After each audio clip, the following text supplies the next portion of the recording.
बच्चों, let's read the question. Question says if a equals to 1, 3, 5 and b equals to 2, 3, then so that a cross b does not equals to b cross a. इस question को करने के लिए हम इसका की concept समझते हैं. तो की कॉन्सेप्ट है order pair x, y equal होता है a, b के if and only if a equals to हो x एंड b इक्वल्स टू हो y. एंड a अगर सेट है जिसके एलिमेंट हैं a, b एंड b कोई सेट है जिसके अंदर एलिमेंट है c and d, then a cross b के एलिमेंट को हम लिखते हैं कुछ इस तरीके से.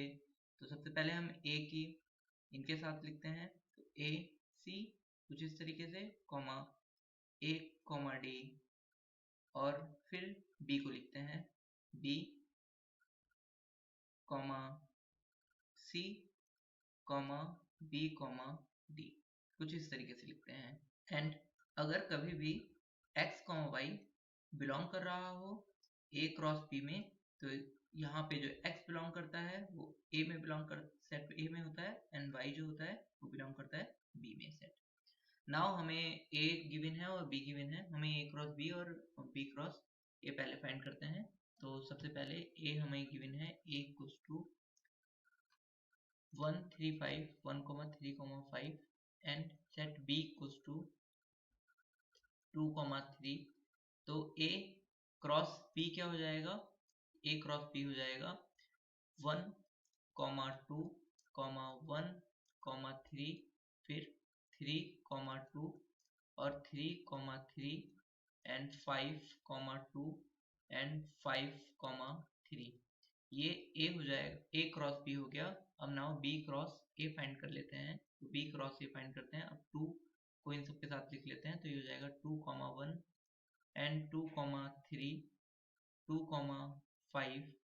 फिर हम लिख लेते हैं, अब हम 3 को लिख लेते हैं 3 के साथ, तो 3, 1, 3, 3 एंड 3, 5.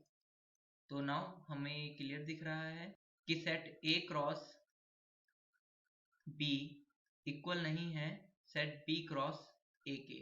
क्यों? क्योंकि दो सेट इक्वल तभी होते हैं जब उनके सभी एलिमेंट बराबर होते हैं. तो इसमें 1, 2 तो इसमें बिलोंग कर रहा है, पर इस वाले सेट में नहीं कर रहा है. इसी तरीके से बहुत सारे एलिमेंट इसमें बिलोंग कर रहे हैं बट इसमें नहीं कर रहे हैं. इसके एलिमेंट इसमें बहुत सारे हैं जो इसमें बिलोंग कर रहे हैं बट इसमें नहीं कर रहे हैं. तो ये इक्वल नहीं है. इक्वल होने पे सारे एलिमेंट जो हैं वो इक्वल हो जाते हैं, बराबर होते हैं, तो इक्वल होते हैं. यहाँ इक्वल नहीं है, ये प्रूफ करना था. So we have proof this question. Hope you understood it well. Best of luck. Thank you.